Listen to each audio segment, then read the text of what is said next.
Hello, everyone. Thank you for coming on a Thursday morning hangover for some of you. Welcome to my talk. We're going to be talking about crafting multiplayer story-driven experiences, which is what we love at Interior Night. First, a little bit about myself. I'm Caroline. I'm Creative Director, Founder, and CEO of Interior Night. And I've been in the industry for over 20 years, 23, I think. In the past, I worked at Quantic Dream and PlayStation. And these are games I worked on as game designer, then lead game designer. And most recently, As Dusk Falls, which is the first game we did at Interior Night. That was released in July 22 on Xbox and PC, and this year in March on PlayStation. So in this talk, I'll explain why we love multiplayer stories, and I'll talk a little bit more about As Dusk Falls because it's our first output. I'll show you a trailer of the game for those who are not familiar with it. Oh no! Clicked one too many times. The thing about shadows, you can't escape them. You just learn to keep them behind you and look toward the light.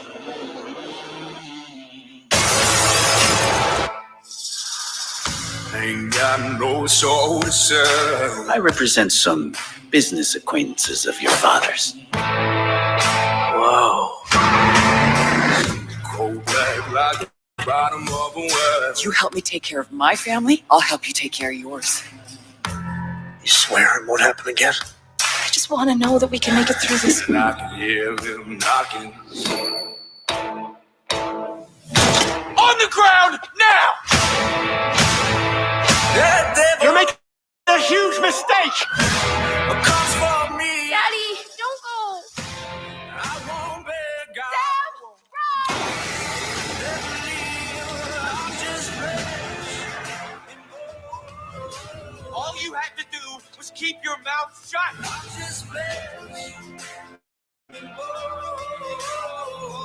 What are you doing?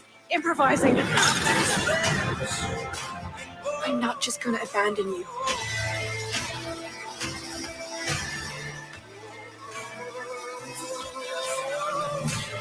Family means sacrifice. I'm born when I'm gone to the depths I go. Hey, I'm still emotional when I see it.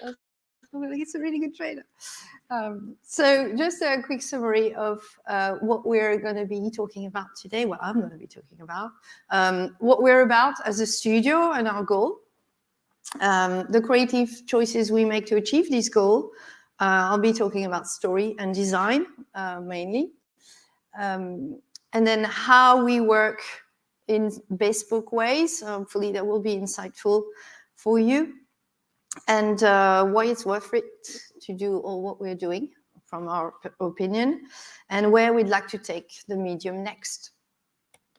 So first, what we are about as a studio. Not long after Heavy Rain came out, one of my dear friend David Tisserand told me this. My girlfriend switched the console while I was out. It's the first time she ever did this, and finished Heavy Rain on her own. I was like, oh my God, this is amazing. Narrative games are powerful and broad. So cool. But then he said, but all the characters died because she failed the quick time events in the finale. And I was like, oh, we're not there yet, are we? We're not doing enough to bring new people into a wonderful medium as an industry. And that stayed with me. I always think about this quote, like often, the girlfriend who almost became a gamer. And how video games, which is a fantastic, fantastic medium that I love, could be broader. And this, state of mind informs a lot of the decisions we've made at Interior Night and we keep making now. But before I dive into this a bit more, I just want to explain why I took the plunge and decided to start the studio, because everything's linked, right? There are three main reasons. The first one is I had a game idea I believed in. I don't know if you remember in 2014, Twitch Plays Pokemon was out there. And it was about people painfully trying to work together to achieve something, despite the 30-second lag on Twitch, and despite the many disruptors, people who were just there to stop them from doing what they wanted to achieve. And they were like daily reports, which I read daily minutes, and I thought these are stories, it's fascinating. And the question I wondered was, what's the narrative equivalent of that experience? Like, what would it feel like to play a great story together? So my mind went back, obviously, to shows that I really loved, prestige TV, crime drama mostly, but not only. Like Oz was like probably the first on HBO that I watched. I was like blown away by the complex characters, the great writing, the unexpected turns in the story. So what happens when you mix those two? And then the second reason I started the studio is because I wanted to work again, or work with people I loved and respected that were very talented. So on the left-hand side, you've got May, our lead game designer, at the center, Ron, our technical director, and on the right-hand side, Charu, our studio director. So that's because that's a big part of like being able to do what you aspire to, is to do it with great people. And then the third reason is this: I had a second baby, and actually being a mom emboldened me. Like it's like having a superpower. Like I can do all these things. That's amazing. And but also gives you a sense that life is short and moving forward fast. Now they're much bigger. And so you need to take risks and try and do things that are meaningful to you. And here we are now. There's 20 of us at the moment. And it's a great team of veterans, people with more than 20 experience in the industry, but also talent from film, illustration, animation. And we even have a mascot dog called Jessie, who's on the left here, who's also an actor in As Dusk Falls and runs our technical director dog. So our mission, we're together at Interior Night with a shared goal, which is to craft prestige stories for people you love that you can play with them anywhere. I just want to dive into this mission a bit. First of all, prestige. Why prestige stories? When you think prestige story, you think high quality writing, complex characters, cue back to my favorite shows that I showed you earlier. And the pleasure of watching those shows come from deciphering super complex characters like Jimmy from Better Call Saul or Siobhan from Succession. And watching the human condition portrayed in its complexity and in honesty.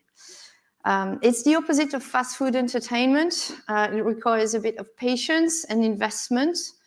It's like, I like to compare it to reading Les Miserables versus the book, versus going to see Les Miserables, the musical. It's more work and effort on the audience side, but it's proportionally rewarding. I know what I'm talking about. I've been reading Les Miserables for months, but I love it. So it's for us when we say, oh, we want to do prestige stories, obviously it's a tall order, right? Because we have to match a level of quality in writing and depth that's hard to achieve. But we need to set ourselves a challenge. You don't go on an endeavor saying, I'll do a 5 out of 10. You try to reach great. And the other bit of the statement that's really important is play with your loved ones. Well, it obviously means multiplayer, right? But why? Because shared entertainment is better. We've been telling stories by the fire for ages, and we use stories as a way to understand the world and make sense of life. But our loved ones in our lives, so I mean the girlfriend, the boyfriend, the friends, the family, the partner, they aren't all gamers. We all know that. And sometimes we do forget that many people who aren't gamers don't want to do anything with games in their lives because they think it's daunting, too challenging. And at Interior Night, we thought, okay, we'll make it simple and easy. They think it's childish. We thought at Interior Night, okay, we'll make it mature.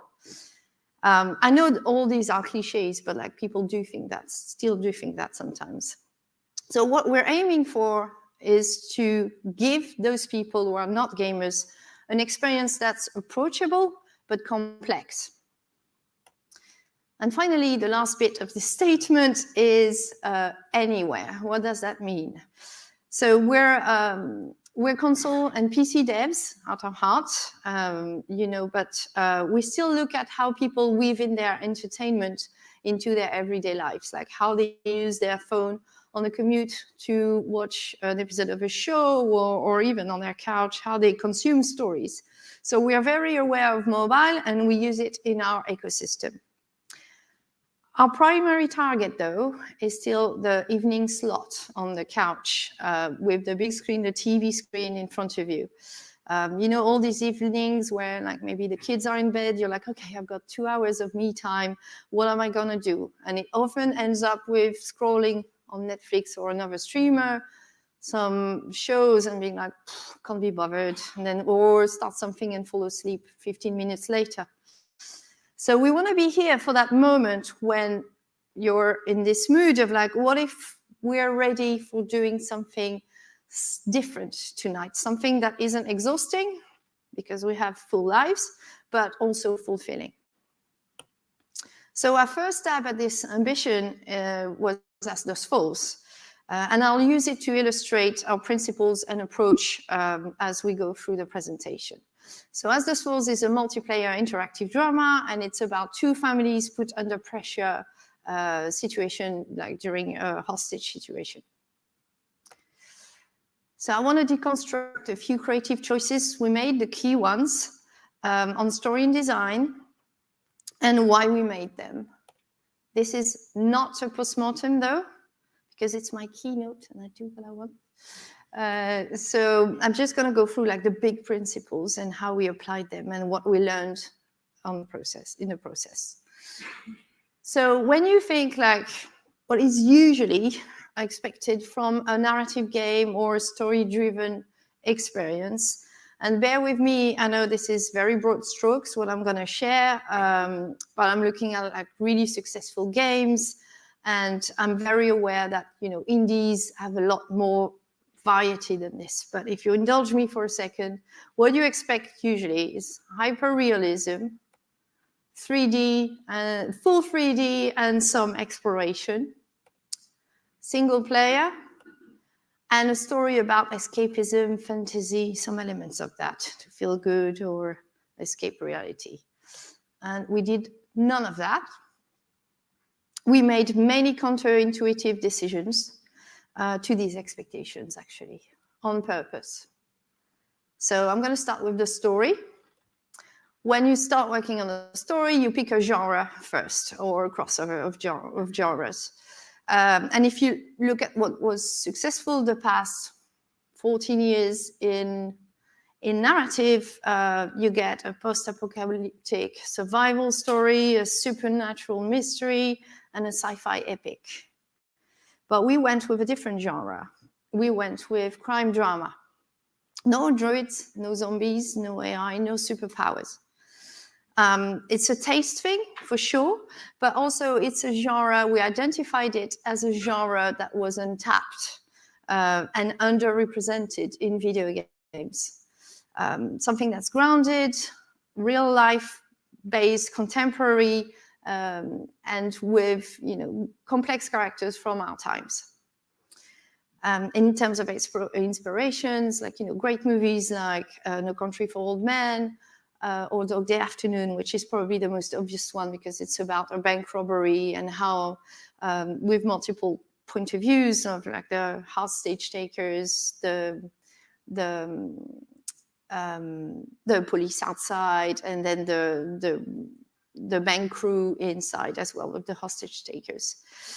And why did we pick that genre also? It's because it's about the big stakes, like who's going to get arrested, who's going to survive, who's going to commit the crime, and the smaller stakes, like the human relationships, like, you know, are you going to stay married with your wife? Are you going to manage to escape your toxic family?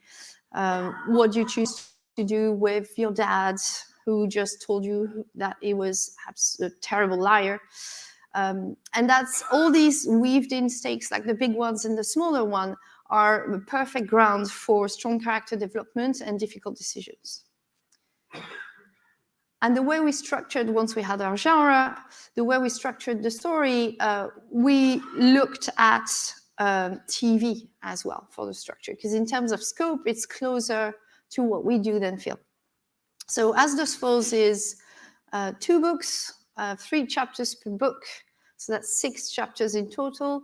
Each chapter is roughly 60 minutes of play. So it's quite close to what you get with a TV show, with a season of a TV show. And it's about a hostage situation in a motel. Book 1 focuses on that hostage situation that unfolds across one night. And then book 2 is about what happens after, the aftermath for the survivors, and it's a chase across the US. The way we structured each chapter and the entire season actually is, again, close to what you find in TV shows. We've got 2 main storylines, the A story and the B story, and in each chapter we cross-cut them. That gives us more than a better pacing and makes the chapters more dynamic. And what does A and B story mean is that the A story is essentially about the hostage situation. So it happens in the present. And then the B stories are about several characters' backstories that they happen in the past, sometimes hours before, sometimes weeks before, or years before. And those backstories, what they do, their purpose is to add depth and emotional connection to the characters, so that when you as a player make decisions, you make more informed decisions. And so that essentially you make more informed decisions and you've got a better emotional connection to them. So if you look at the timeline, at the top, you've got all the A stories, 6 chapters in order, chronological. And at the bottom, you've got all the B stories, and you can see they're spread out. And sometimes they're very spread out. Chapter 6, the A story is set in 2012, while the B story is in 98. So 14 years apart. And finally, it's a character-driven show. It's about 2 families, and players will play the both sides of this story, the hostage takers and the victim of the hostage taking. So quickly, the 2 families, there's the Walkers, normal, middle class family, normal. No one's normal, but middle class family moving from California to start over. They have their own problems. Of course, there's tension in the couple. The estranged grandpa on the right-hand side has just showed back up in his son's life after disappearing for 30 years. So they've got problems. But after the car breaks down on Route 66, they decide to stop over in a motel for the night. And this is where they meet the other family, the Holtz, who live in small town Arizona. The town is called True Rock on Route 66. And they are quite desperate to the point that they commit a robbery to pay off their father's gambling debts. And of course, the robbery doesn't go as planned. And as they flee the police, they take shelter in the same motel the Walkers stop by, and everything unravels pretty quickly, and they take everyone hostage. So this is like the starting point. This is after maybe 25 minutes into the story, this is where you are. But these 2 families are central, but they are supported by a wider character web, which adds depth and layers to the world. So players play a bit of the walkers, a bit of the Holts, but sometimes, occasionally, they do play characters from the wider web.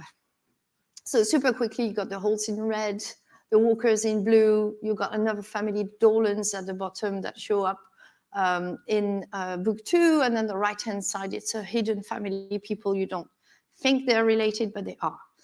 And each of these families have different values, different structure, and different social backgrounds. And even more, like within a family, we balance each character's set of values and narrative functions, ally, opponent, fake ally, etc., to ensure we create conflicting objectives at both levels, inside and outside the families.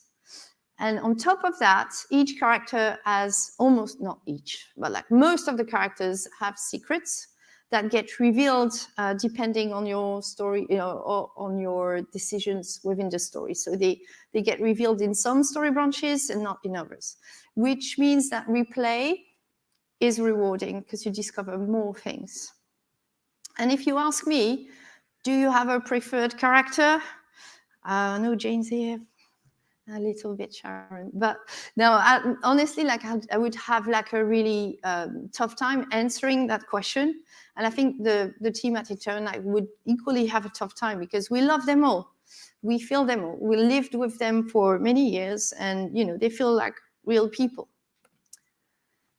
And that leads me to like, what's our approach in writing? And this wonderful man, Eugene Debs, an American socialist and activist, puts it so well. So I'm going to read it.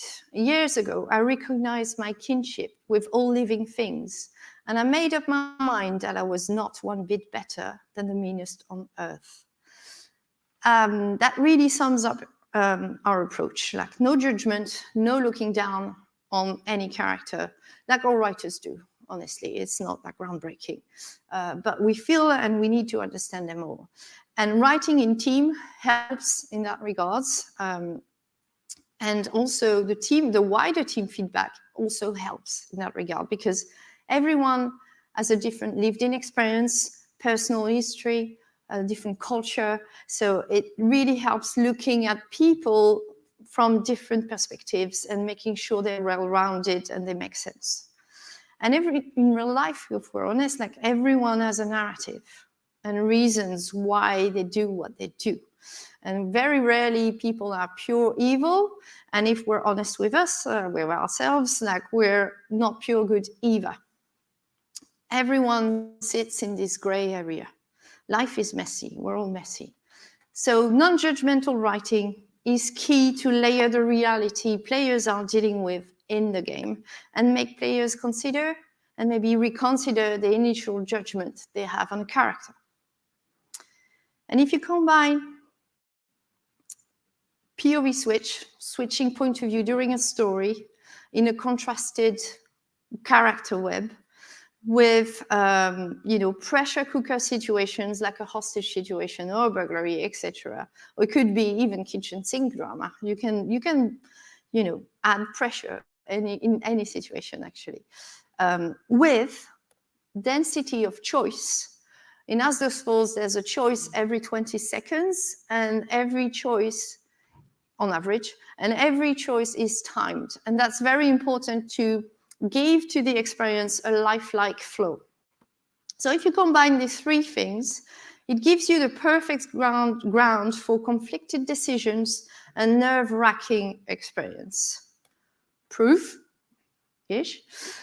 This game manages to make me hate the person I was 20 minutes ago. 10 out of 10. That's one of my favorite reviews, actually. And then this other one, I have never had drama escalate in a game to the point where I cannot physically breathe before. Best compliment. And just because it's fun, let's watch a quick video of a streamer called Holo after 1 hour of playing. Let go of me! Mommy! Well now. Oh, God! Look who ain't afraid to hold a gun anymore. Tell him to let her go. If I did that, it wouldn't be a standoff. Vince, maybe you should put the gun down. Or maybe you keep your toys for once. Is this really what you want? In front of your kid? What the fuck sort of choice is that?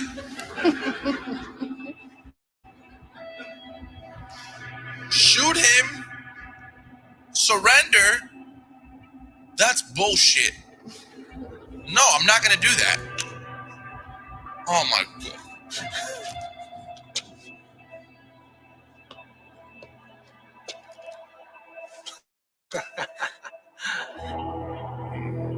See? I knew you'd be sensible. But I can't let you get away with that. Don't do that. Don't do that. No fucking way. There is no way. There is no way that this man just got shot.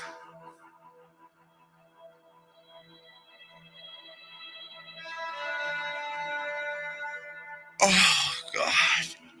Bro, this is nerve-wracking as hell. He hasn't done much, if you think about it. Just made one decision, but it was like it was in a state. We don't achieve this level of immersion just with story, right? So I'm going to talk about design, because we're making a game, and how you interact with the story is key.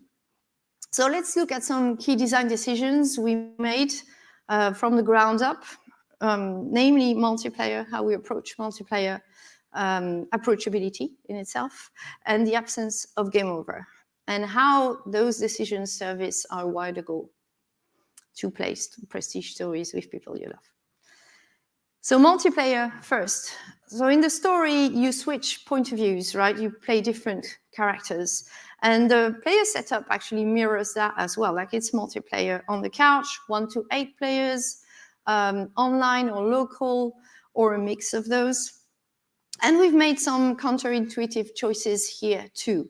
When I say multiplayer in a narrative, what you expect is like, oh, I'm going to pick my character and my friend's going to pick their character. We're going to split screen it, or there's going to be some kind of hot seat where we hand each other the controller. That's not what we've done at all. Each individual player don't own a character. You share all characters. You play all characters together as the story progresses. You remember Twitch plays Pokemon. It's about the community, people achieving something together. So everyone plays all the time, and they're playing on a leveled playing field. No one's more important than the other. Super quick video to show you how it works. Can I ask what brings you to Two Rock? So each player has a cursor. Each player makes their decision by voting. And majority wins. We're just here for the night. On our way to Missouri, actually. So each player is kind of like a voice in the character's head. Like sometimes you have this inner monologue discussion. Remember my friend's David, my friend's girlfriend at the beginning, who almost finished Heavy Rain in a satisfying way. So we designed with her in mind, right? However, we don't forget the gamer. We love gamers, of course. And As Dusk Falls, we see As Dusk Falls, or what we do, as a chance for them to share their passion with their loved one. And we see the gamer who's going to be hosting, like in a multiplayer session, a little bit like a host, you know, who's going to recruit their friends to play with them. But for it to work, we need to have an approachable experience, a multiplayer that's pick up and play. Otherwise, you never get those non-gamers to engage. So decision we made really early is no 3D navigation, no 3D exploration, no way. Why? Well, if you remember the first time you played and you had to figure out how to use the right stick to move around and the left stick to control the camera, or is it the opposite? I can't remember anymore. That took you a while. Same with the mouse and keyboard, even worse maybe. And, you know, for people who don't play, like, it's like off-putting immediately.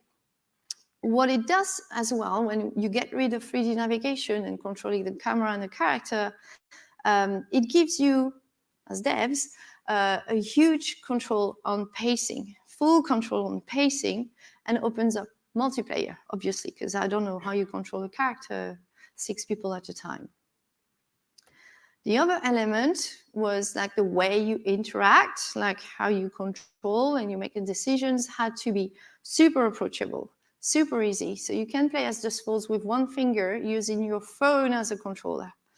Again, everyone has a phone and knows how to use it to move a cursor, swipe, tap, very simple operations, whereas a controller is intimidating with 18 buttons. But at the same time, if you don't want to play with a phone, you can use a controller or mouse keyboard, but very simple control scheme. And in doing all those things, we don't dumb down the experience. We mature it up. Because it's not about the thumbs, right? It's about your understanding of complex situations and characters, and that's mature. I played with my mum, who's 73. She never played a game before, right? And she felt competent. She used her phone. When the cop came into the motel with all the hostages in the back or pretending everything was fine, she was like, leave it to me. I know what to do.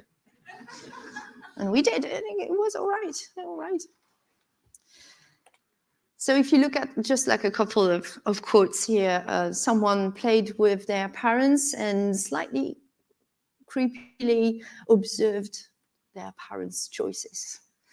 Or someone else played with their girlfriend who's not a gamer, and they both had a great time, and they both felt the same competence. So which is great, like it's exactly where we want to be. And then the final brick to this philosophy actually is the absence of game over. I want to spend a minute on that because that goes hand in hand with approachable controls and no 3D navigation. It's not something we invented. Heavy Rain, to my knowledge, was the first one to do it, and I think personally it's one of our biggest innovations on that game. And it has obvious benefits. It's inclusive. Again, game overs aren't broad at all. It's a gaming convention, as we all know, and it's very off-putting for non-gamers because it tells them, you did something wrong, you're gonna have to try again, and it's gonna be difficult. There's a challenge. And of course, the other benefit is that it's really organic. There's no disruption to the story flow. And that's like pure gold for what we're trying to achieve. And then something else that's slightly unexpected, that at least I didn't anticipate, which is a benefit actually. I thought getting rid of game overs gonna make the game easy, but actually it made it more intense, because at the next decision, you don't know what's going to happen. Maybe you're going to lose a character. That's going to be terrible. Or you're going to experience a setback and you're going to have to live with it, just like in real life. Carry on with the flow. And usually, you know, if you look at game on an intensity scale, you usually have games like Elden Ring that are difficult and intense. That's like for the core. Or easy and relaxed, like Stardew Valley, more cozy. And we sit in the middle with something that's easy to play, but quite intense. And in my opinion, we're getting with that best of both worlds, because to appeal to a wide audience. Of course, getting rid of game overs has its challenges. First one, like it's hard to maintain the stakes, especially on the quick time events when you have high intensity action. Because one, people don't like to die on a quick time event. It's not a scoop, you all know that. They find it unfair, but also it's not always the right time to lose a character story-wise, right? So we can't have strong consequences all the time. But more importantly, it puts a burden on the writing, because you got more states to carry forward, because there's no game over, everything's valid. You've got many variables you need to carry through. because there's no golden path. Nothing, everything is valid. So it's true branching, in my opinion. It means more extra content, though. But if you look at, this is chapter 5, story tree. At the top, you've got the A story, where you play one of the halts, and at the bottom, you got the B story in orange. It's a zoomed out view, actually. There's more decisions than this, but like this is what we share with the players. So you can see it's like, it's only one chapter. There's 6 like that, and the more you progress in the story, in the books, actually, the bigger the tree is, because there are decisions from past chapters that carry over next chapters. And so initially we thought, doing good branching will probably have 50% extra content, but we ended up with 100%. So the game playthrough is 6 hours, but we created 12 hours of heavily branching cinematics, so double. And speaking of which, I wanted to talk about how we do it a little bit more, based on those creative choices. So let's peek into how we work in specific ways to achieve our ambition, and focusing mainly on writing and cinematics. Obviously, there's a lot more to the development process. I'm just focusing on these 2 today. So writing and rewriting, unfortunately. So our script is 1,200 pages, which is roughly the equivalent of 10 movies intertwined. And we achieve that with 2 full-time writers with a bit of extra help over 4 years, which is super long. And the writing process we're using is close to the one you can find in TV, and probably in other game studios, possibly. So we start with a concept, then we go into writer's room, and I hope you can read, it's not too small, but I'll read through it for you.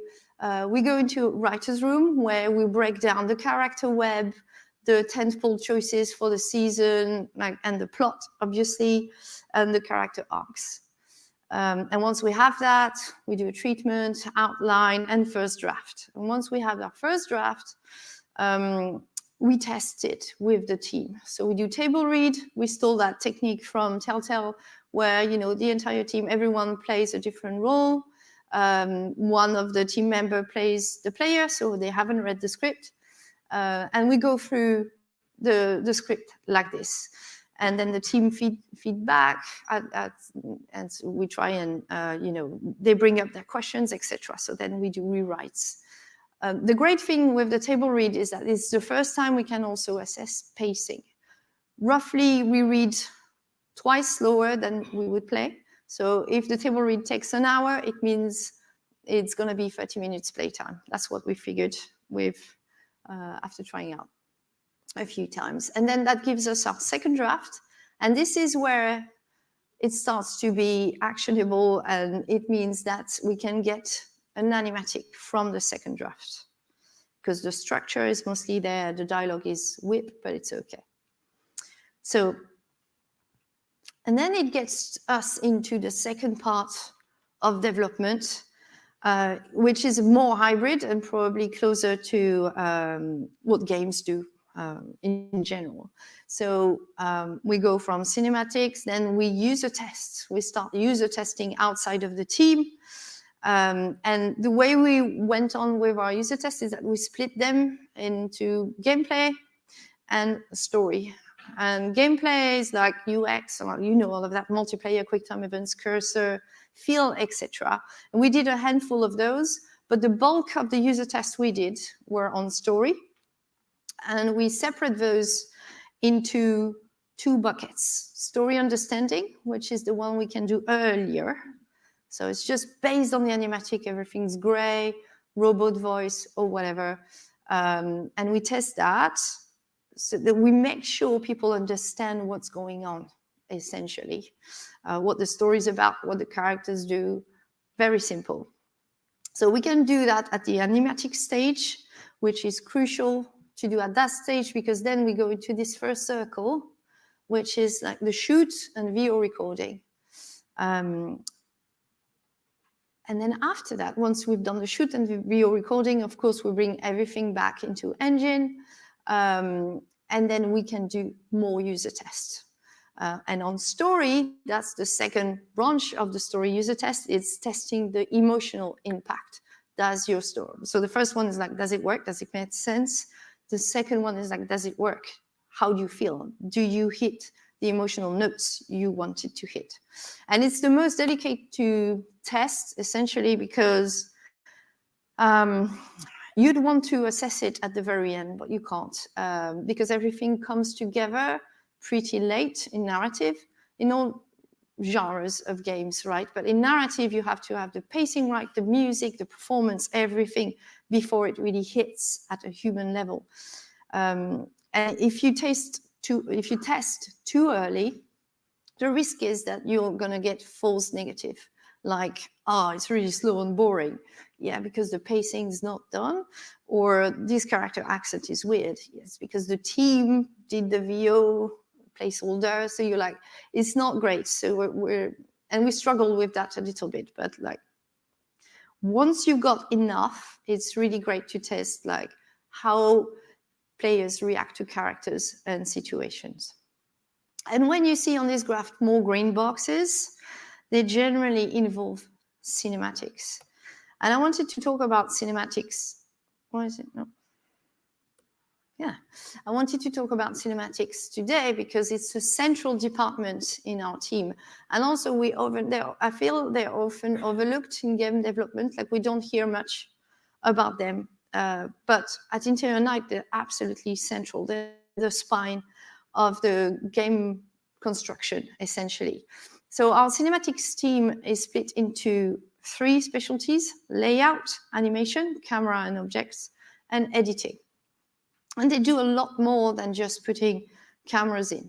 Obviously, traditionally, they start with the script and they translate those intentions onto the screen. So they need strong character understanding, etc., like all the good stuff they always have. So they do that. And then they produce a 3D animatic, which serves us as a strict guide for our shoot, because from the animatic, we create a shot list. And then most members of the cinematics team also operate on the shoot as DP, script, director. And our shoot is not mocap. We shoot live actors on gray or green screen. And we don't record VO, at least for As Dusk Falls, that's not what we've done, which means we can go faster than normal live action shoots. Just as a reference, we had 40 days of shoot on As Dusk Falls for 1,200 pages scripts. If you do the math, if I'm correct, it should be 30 pages a day, which is insanely fast when you know that TV does roughly 5. And once the shoot is done, the cinematic artists select a performance, put it back into the game, adjust everything, like the framing, the pacing, the editing. And once they've done that, then finally, design, audio, all the downstream departments can tweak their work as well. And what that means is that every time cinematic changes something, it has an impact on those downstream teams, but also on the upstream ones like art, because we're 100% shot driven. So if you go from a wide to a close-up on this mic, for example, 3D will be, oh, okay, we're gonna raise up this mic because it looks bad on a close-up. And they've produced 12 hours of branching cinematics, which is the equivalent of like 8 films, but weaved in together. It's not 8 films one after the other. It's like they can work. Whatever decision you make still need to flow. Like it's invisible. You feel almost like you're playing something linear. Of course, it's not.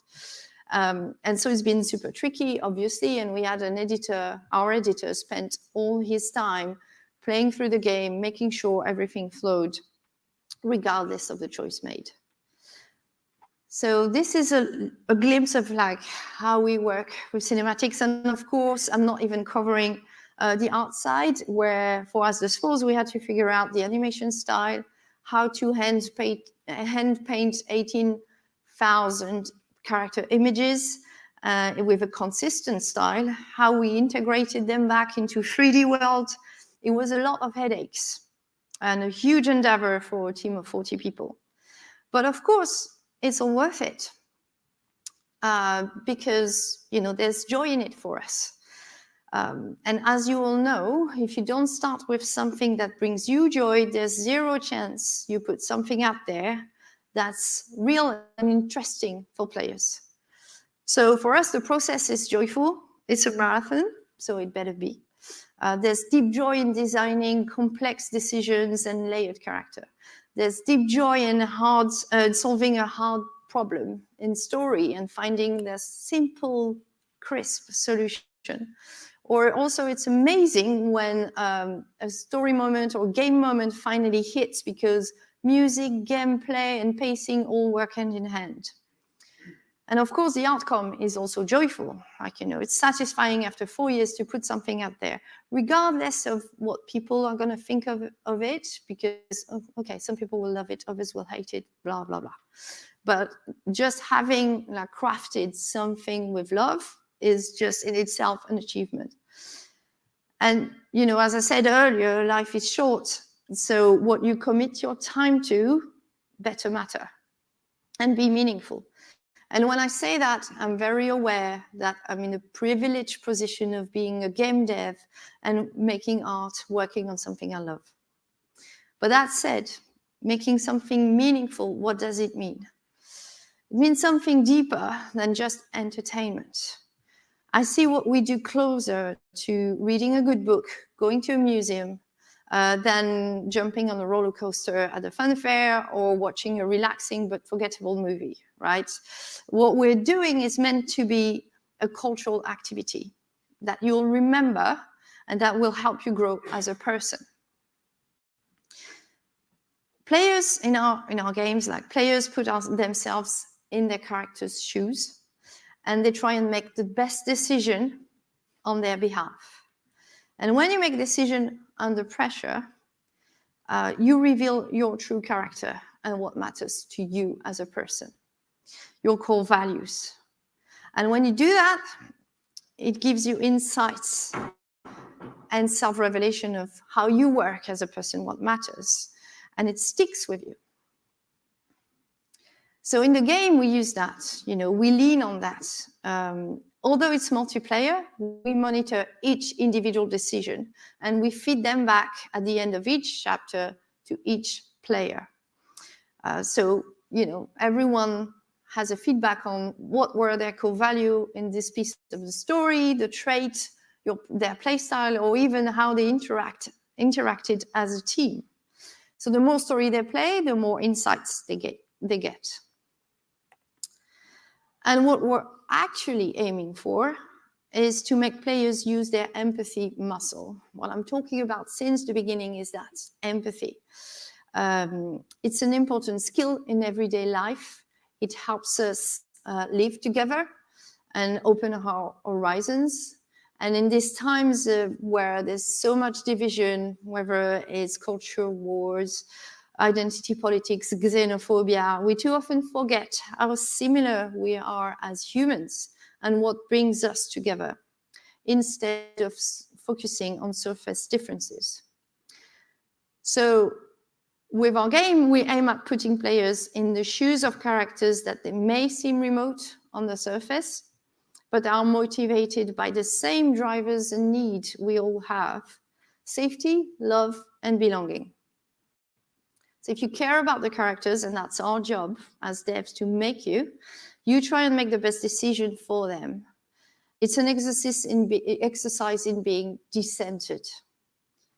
And in the process, you learn something about yourself and you feel good about yourself. And this is where it pays off even more in multiplayer.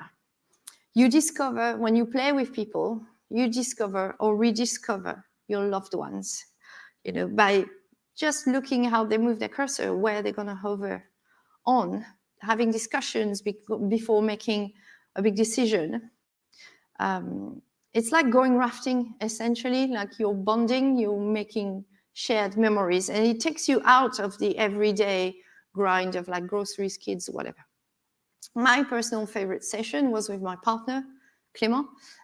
It was like a few months before master, and I was like, please play with me because the build like is not entirely ready. I'm going to take notes about the bugs, things I want us to polish. And after like half an hour, I just put the notepad aside and was like, well, this is so cool just to see him making decisions, like waiting what's best to do for in front of like an abusive dad for his playable character, being so nice. I was like, oh, you're actually really cool. And my friend Ashley puts it better than me. Like she was saying, I loved my husband even more after playing As Dusk Falls. And that's like, again, the best compliment. That's really what we're after. Okay, so As Dusk Falls was our first output, but what now? What are we doing? So we continue exploring multiplayer innovations, right? How we can engage people on the couch, but also the wider community of players, not only the people in the home. We have character-driven stories of our time. As Dusk Falls was a stepping stone towards our wider ambition, which is to create a new type of entertainment. Something that's communal and interactive at the crossover of mediums, TV and games, to be specific. So an experience that's lean-in and keeps you at the edge of your seat, but also pick up and play. Something that's engaging and insightful with great stories. But because I said crossover those mediums, let's look at the screen entertainment landscape super quickly.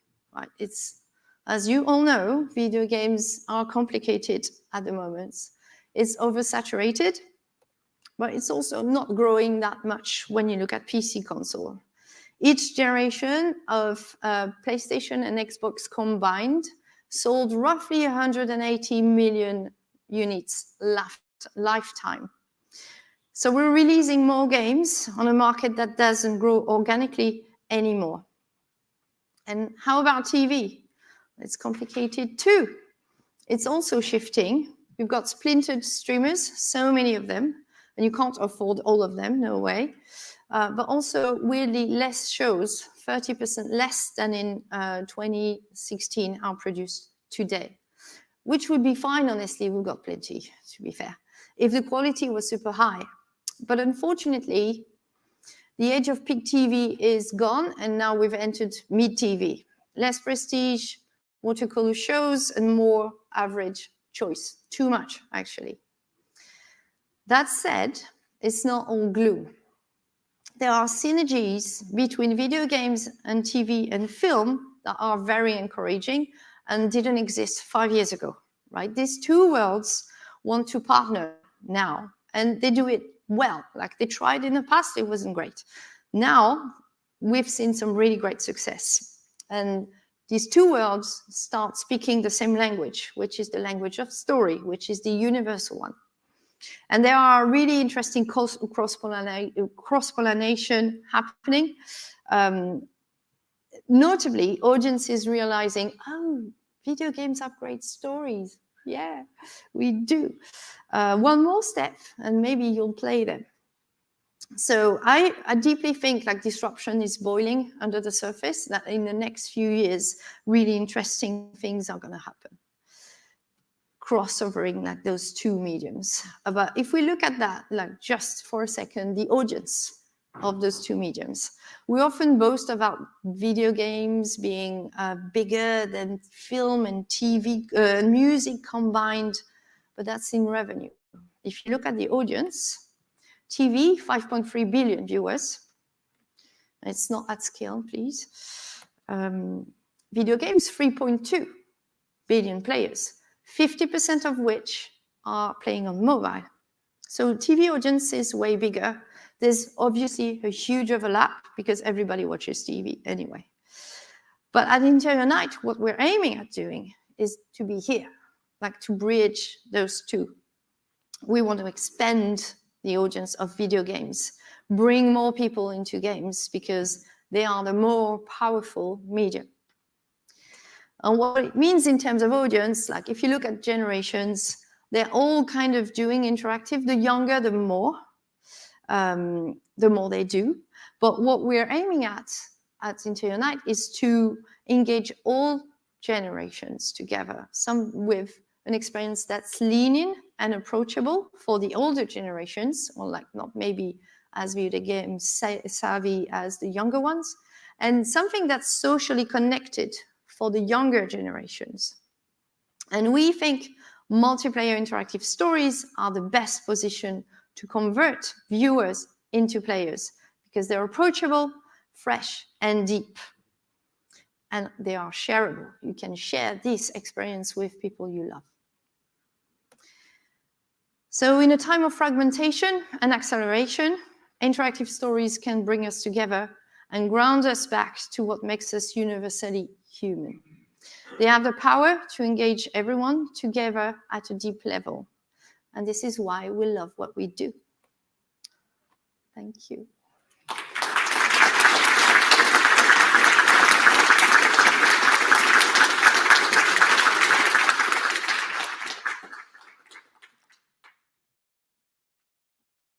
Do we have time for questions? I don't know. No, not really. 3 minutes? Do you have any questions? One question?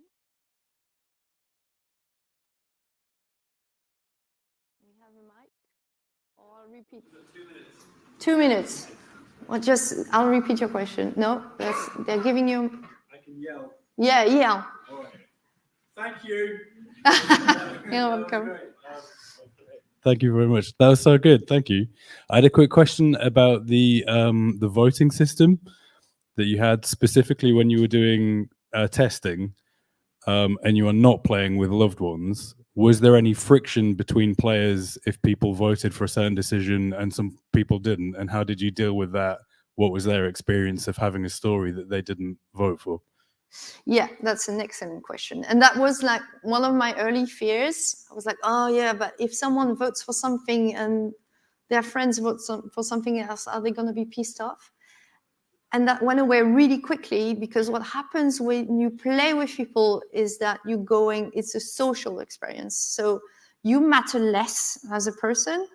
And so what the group wants to do is like you're in for the ride, like when you raft, essentially. But we kind of counterbalance that a little by saying, well, however, each of your decision matters, and we register them, and at the end you get your values. So your values might end up being different than the rest of the group because you've got like different decision making, but still you share the story. Right. Thank you. One last.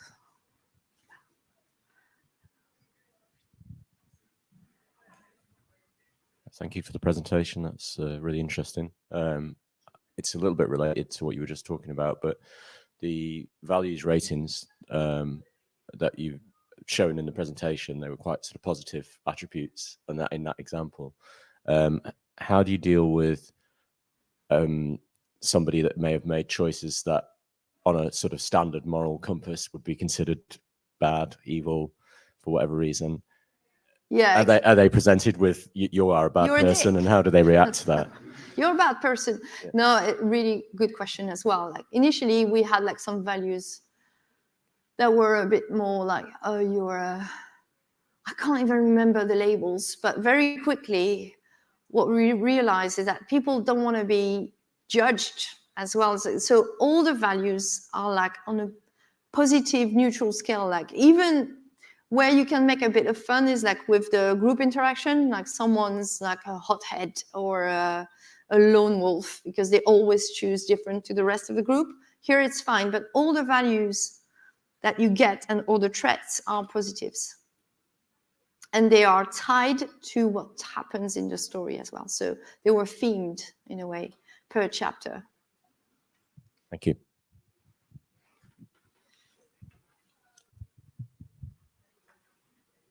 Okay, I think we're good. We're on time. Thank you very much. Thank you.